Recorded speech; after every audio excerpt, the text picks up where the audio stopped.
Саламатсыздар, урматтуу телекөрүүчүлөр. Назарыңыздарда Алатуулаев көрсөтүүсү Санкт-Петербургда Петербург эл аралык экономикалык форуму жыйынтыкталды. Белгилей кетейин, эл аралык экономикалык форум 3 күнгө, тагыраагы 5-нен 8 июнга чейин созулду.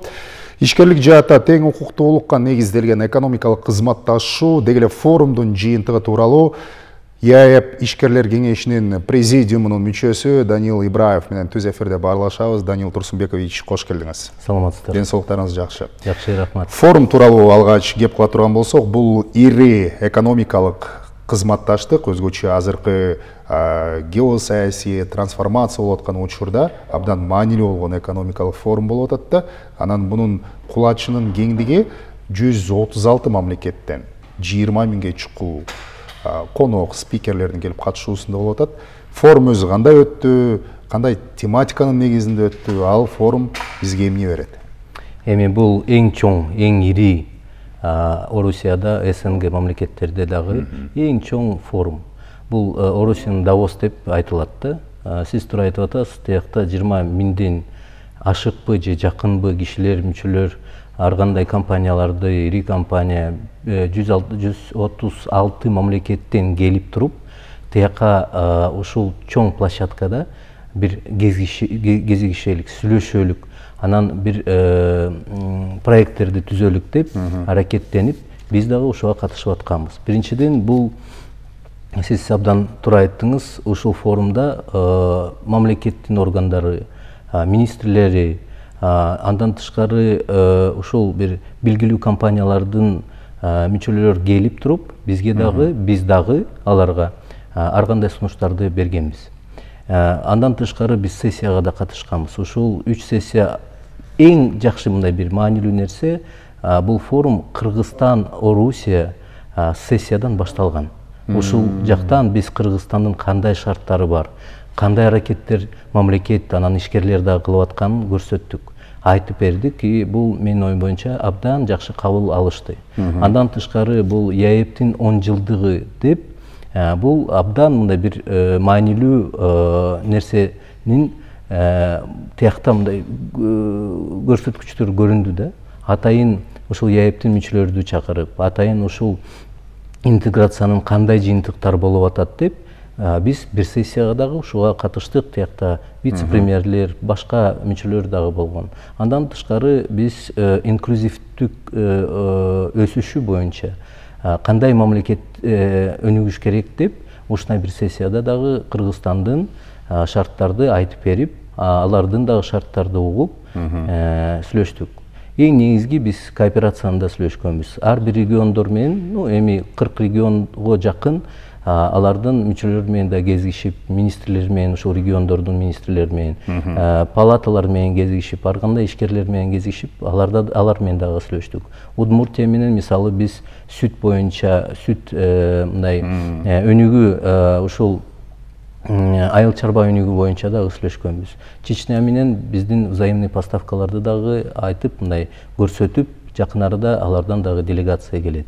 Санкт-Петербург менен сүйлөштүк, Чүй область менен алар побратимы болгон негизинде азыр Чүй областта дагы мындай ар кандай проекттерди салабыз, кылабыз деп аракеттенишип, алар да айтышты, биз жакын арада келгиле чогуу бир форумду өткөрөлүк деп.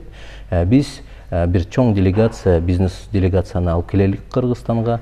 Тиякта дагы азыркы айтылып аткан сөздү бир реалдуу проекттерге киргизип, ушуну кылалык деп сүйлөшүүлөр болду.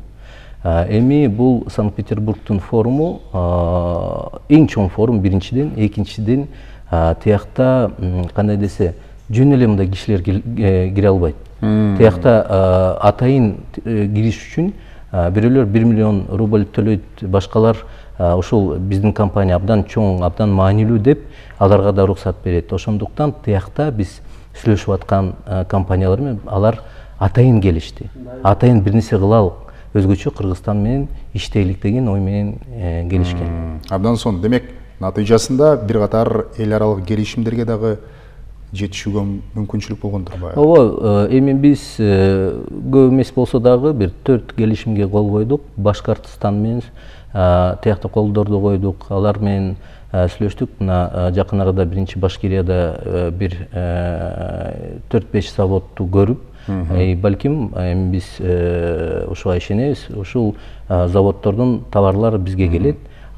Бирок ушул эле убакытта сүйлөшүп атабыз, силер бизге товарларды алып келсеңиз дагы, биз да силерге жөнөтөлүк. Башкортостан менен менин оюм боюнча мындай бир жакшы проект долбоор, бул бал боюнча. Биз азыр 2-3 миллион доллардык оборудованияны жакын арада бир 3-4 айдын ичинде тиякта чогултат и Кыргызстанга алып келебиз деп убаданы берип атышат. Ушуну дагы эки мамлекеттин ортосунда бир жакшы проект боло тургандай болуп атат. Биз ушуну сунуш кылганбыз, где-то бир жылдан бери аны иштеп, алар менен сүйлөшүп атабыз. Буюрса, бул дагы проект ишке ашат деп ойлойбуз. ПФТин негизги идеясы, милдети тең уктуулукка негизделген экономикалык кызматташтык болуп атпайбы? Анан азыркы шартта бул кандай реалдуу ишке ашууда? Эми ПМФ айтылгандай, бул абдан жакшы площадка. Биз 5-6 жылдан бери, мисалы мен ушул площадкага чыгып, бир 2-3 сессияга катышып, тиякта спикер болуп, бир жолу БРИКСтин модератор болуп, тиякта чыгатып туруп, эң негизги биздин максатыбыз бул Кыргызстанга алып келеликчи, Кыргызстанга келгилечи и Кыргызстандын шарттын туристикалык потенциалды көргүлө деп. Бирок быйылкы ПМФтин эң негизги менин оюм боюнча идея бул ЯЭПтин 10 жылдыгы. Абдан сонун. Ушул форумдун эл аралык программасынын өзүнө да 10дон ашык бизнес диалогдор, пленардык жыйындар кириптир да. Анын башында ушул ЯЭП ASEAN кызматташтыгы. Ушул боюнча айтып берсеңиз, анткени форумдун негизги багыты дагы ЯЭПтин уюшулгандыгынын 10 жылдыгына багытталып атат деп атпайсызбы? ЯЭП эми ASEAN менен эле эмес, БРИКС менен, ШОС менен, башка уюмдар менен, африкалык уюмдар менен дагы азыр катышуу аракеттер болуп атат. Мисалы айтылгандай, бир 15тен ашык ЯЭП башка мамлекеттер менен же башка ушундай бирилген регионалдык бир бирикмелер менен сүйлөшүүлөр и келишимдер бар. Ушунун негизинде мисалы Иран менен мына жакын арада жакшы келишимге эркин жүгүртүү боюнча товарлардын ушундай келишимге кол коюлду. Биз азыр дагы ушул Иран менен чоң аракеттерди кылып атабыз. Билесиңер, Кыргызстандын инициативасы ушул Ирандын портко бизден түздөн-түз темир жол аркылуу чыгалык деп, анан ушул портту иштетелик Кыргызстан үчүн. Тиякта керек болсо Кыргызстандын жереги турсун, андан тышкары ушул Персияда араб өлкөлөрү менен мындай тыгыз иштелик, Индия менен байланыш болсун деп, анан Абу-Дабиге дагы барганбыз, ушу Араб Эмираттарга. Тиякта дагы порт боюнча сүйлөшкөнбүз. Биздин кабинет министров ушул аракеттер менен, алардын аракети менен бизге шарттарды түзүп, биз азыр ушул боюнча иштеп аракет кылып атабыз.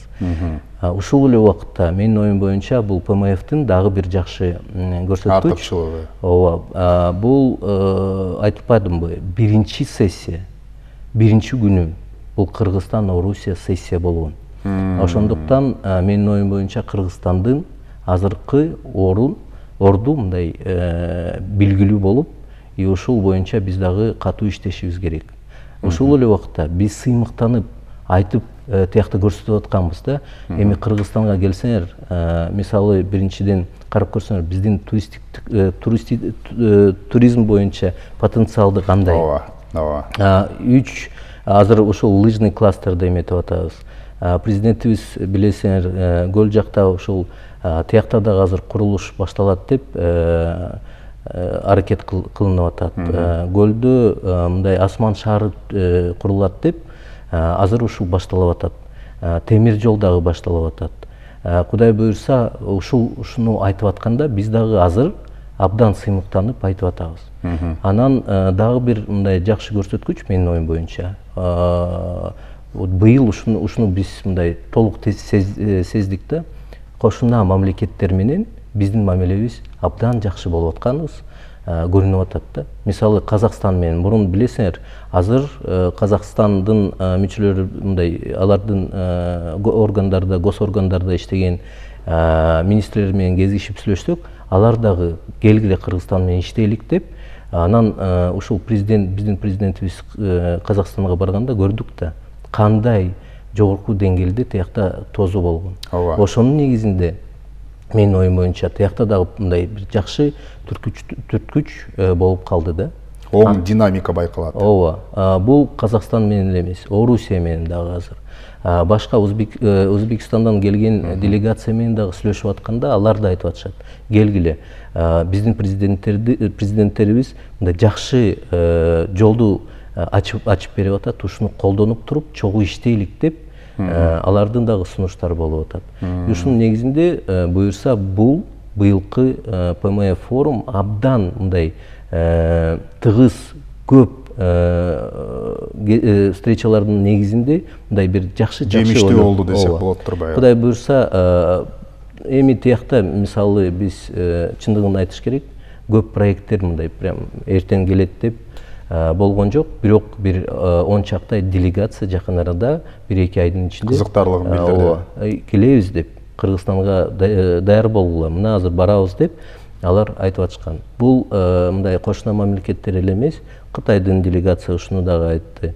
Мисалы Ирандын делегациясы, Африкадан дагы Кыргызстанды биз билебиз, угуп атабыз деп, биз да келгиле чогуу иштейлик деп, ушундай сунуштарды биз кабыл алып күтүп атабыз да, Кудай буюрса. Петербург эл аралык экономикалык форумун алкаганда сиз атагандай уюштуруучу өлкө катары Россия Федерациясы бир катар мамлекет, ал тургай континенттер менен ошол эле Африка, Латын Америкасы жана бир катар чыгыш мамлекеттер менен диалогторду түзүүдө сап башына Кыргызстанды коюп, Кыргызстан менен алака, экономикалык кызматташтыктагы азыркы учурдагы актуалдуу маселе көйгөйлөрдү, ийгиликтерди талкуулоонун өзү чындап эле биз үчүн сыймык. Данил мырза, эми ЕАЭПтин 10 жылдыгына карата да уюшулду деп атпайбызбы? ЕАЭП бул бир чоң дүйнөдөгү абройлуу мейкиндик болуп атат да, бул мейкиндиктин негизги миссиясы түзүлгөндө экономикалык алкакта, экономикага негизделген шартта түзүлгөн да, эркин соода жүгүртүү деген сыяктуу. Анан ошол эле сиз атаган мисалы Иранды айтып атасыз мисал иретинде. Үчүнчү өлкөлөргө ЕАЭП аркылуу Кыргызстандын соода жүгүртүүсү, чыгуу мүмкүнчүлүгү деген бул канчалык бүгүнкү күндө мындай активдүү жүрүүдө, ишке ашууда? Эми сөзсүз биз ЕАЭПке кирип атканда жөн кирген жокпуз. Мен ушул жумуш топтун жетекчиси болуп, ушул ар бир өлкө менен сүйлөшүп, ушул ЕАЭПке кирип аткан. Ушул мезгилде бул таможенный союз болчу эле. Биз өзүбүздүн деңгээлди көрсөткөнбүз. Мисалы алалык.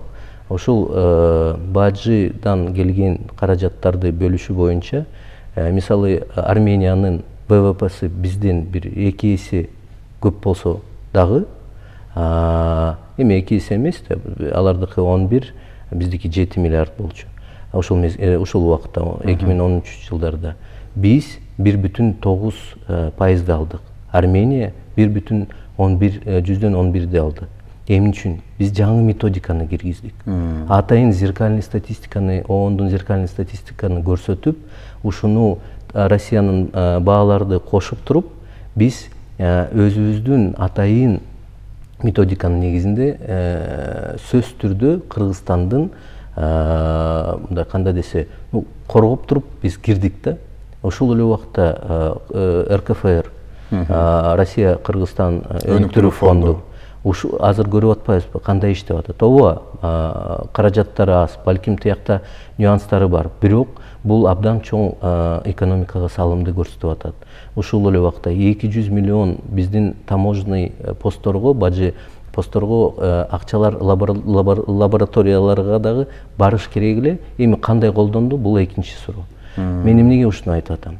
Кыргызстан башындан бери кирип атканда өзүнүн мындай сунуштарды толук көрсөтүп туруп максаттарга жеткенбиз. Бирок чындыгында айтыш керек, көп нерсени кылынбай жатат. Тоскоолдуктар бар. Сөзсүз. Мисалы бирдиктүү жалпы энергетика боюнча рынок 2019 жылда иштеп башташ керек эле. Ушул эле убакытта 25 жылда бул нефтепродукт боюнча, газ боюнча ушуна бирдиктүү рынок түзүлүш керек. Буну дагы толук көрүп көрбөй жатабыз да. Үчүнчүдөн финансылык рынок. Ал да бирдиктүү мындай бир жалпы рынок болуш керек. Бул эмне? мисалы нефть, бензин, башка продукцияларды түздөн түз алып туруп, ушундай Орусия кандай баа болсо, бизде да ушундай баадан алып туруп жерге алып келсе болот да. Энергетика боюнча бизге жетпесе, ар бир ишкана, эми ар бир эмес, тиякта лицензионный ишканалар ушул энергетиканы түздөн түз, мисалы Казакстандан болобу же Орусиядан болобу же башка мамлекеттер, ушул ЯЭПтин мамлекеттерден алып, эркин аны сатып алып иштетсе болот эле. Бирок ушул нерселер жакшы болбой жатат. Андан тышкары биз абдан көп, мисалы соода сатык боюнча ооба сөзсүз түрдө ЯЭПтин биз көрүп атабыз. Эмне үчүн бизде азыр ушундай чоң импорт болуп атат? Биз бир четинен Кыргызстанга алып келип атабыз арзан товарларды, ушул эле убакта бул жерде кайра иштетип туруп, башка мамлекеттерге реэкспорт, экспорт кылып товарларды да жөнөтүп атабыз. Бул ЯЭПтин чоң көрсөткүчү.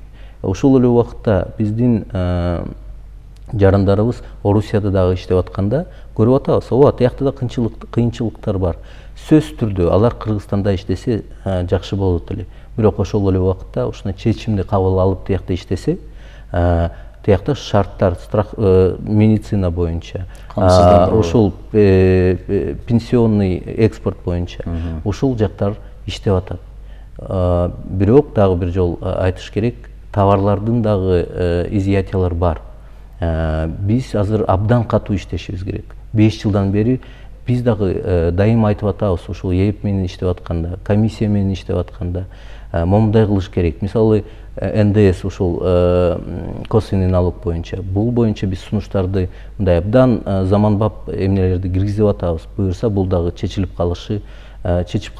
калат деп ойлойбуз. Андан тышкары бул биз инвестициялык, кооперациялык боюнча азыр жакшы инструмент бар.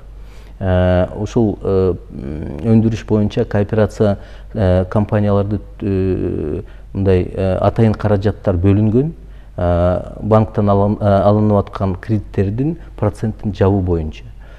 Ушул боюнча биз ооба өндүрүш боюнча киргизди, бирок айыл чарбаны да киргизиш керек. Айыл чарба продукцияны кайра иштетүү боюнча ушундай дагы шарттарды түзөлүк деп, биз азыр сессияда дагы мындай түздөн түз комиссия менен иштеп ушуну кылып атабыз.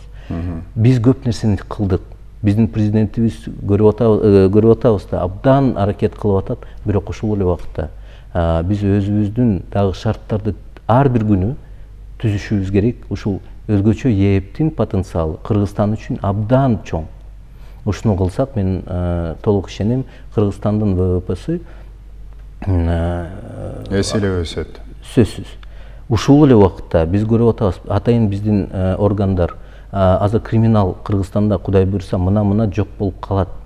Ушул эле убакытта инвестициялык потенциалды аракет кылып атат, фонддор түзүлүп атат. Бирок баарын чогултуп туруп, анан бүт баарыны мындай бир чогуу аракетте кылсак, менин оюм боюнча Кыргызстан сессияда да мен айттым, Орусияга, башка мамлекеттерге Кыргызстан эң жакшы резиденция. Эмне үчүн тиякта келгенде бүт дүйнө менен соода саттыкты эркин жүгүртсө болот. Технология болобу, товарларды кайра иштетүү аракеттери болобу, же Кыргызстанда мындай туризм аркылуу же жашоо мындай иштеп туруп жашаган дагы бүт шарттар түзүлүп атат деп биз башыбызды көтөрүп ушуну түздөн түз айтып атканбыз. Тиякта мындай сиз көргөнсүз го ПМФти. Ушул сөздү айтылып атканда орустар отуруп аткан, кол чабып аткан. Ооба деп биз тияка бардык, көрдүк. Бирок ушул эле убакытта дагы көп иштерди кылышыбыз керек. Кылышыбыз керек, жетишибиз керек деген тырмакчанын ичиндеги сөздөргө жетпей жатканыбызга эмне тоскоолдук болуп атат ушул күндөрү? Эми биз ЯЭПтин мисалы тоскоолдуктар боюнча атайын ак китеп бар. Ушул боюнча биз дайым айтып атабыз. Мисалы, билебиз да, ушул эле Казакстан менен Кыргызстандын чек арасы. Тиякта кандай кылыш керек, эмне кылыш керек? Ушул эле убакта сертификат, Кыргызстанда берилип аткан сертификатты башка жерде текшербеш керек. Эми рынокто, мындай түздөн түз рынокко келгенде текшергиле. Бирок бажы тиги чек араны өтүп атканда карабаш керек. Биз ушуну дагы айтып атабыз. Ооба, ишенбесеңер, эми мамлекеттик орган, башка мамлекеттин же ЯЭПтин комиссиядан келгиле, ушул биздин сертификат мамлекеттик органга баргыла, текшергиле, керек болсо айып пулдарды салгыла, бирок ишкерлерге тийбегиле. сертификат бар болсо, биздин ЯЭП бул эң негизги анын принципи бири-бириге ишенүү. Госоргандар эркин соода жүргүзүү. Госоргандар атайын системаны түзүп атат. Информацияны мындай бири-бириге берүү боюнча. Ушул менен иштеш керек, бирок ишкерлерге тийбегиле. Мисалы, бир машине инвойс менен, документтер менен баратканда, аны текшербей туруп өткөргүлө. Ооба, тиги базарга келгенде тиякта текшергиле. Эми тиякта ар кандай бир улуттук мыйзамдар бар. Биз да текшерип атабыз ушуну. Бирок эркин өтүш керек. Бул мисалы товарлардын жүгүртүү боюнча. Азыр эле айтылган энергетика боюнча.